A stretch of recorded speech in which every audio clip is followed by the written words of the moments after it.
couple quick questions about the actual property types before I forget. What are your thoughts on condos? Because there are lots of opportunities, but HOA fees are scary. I know that I've always heard that they can.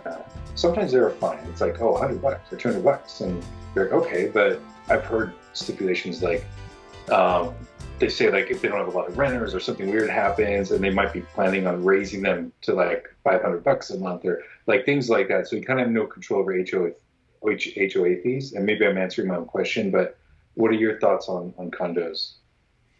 I like condos, especially for like first time investors. Um, Okay.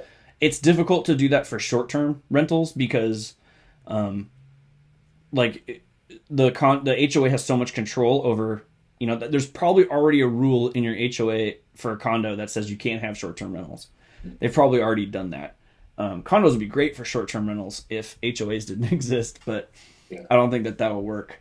But you can get in so much lower and do a long term rental for a condo. Like you said, like I would look at the HOA rules very closely, read through all the rules, talk to people who have lived there, find out Mhm. what their long term kind of goals are and stuff. Because an HOA can vote to raise rates, but they're voting to raise rates on themselves too, right? So yeah, like they can all get together and like raise stuff, but there's a limit in which the people are willing to suffer for the HOA.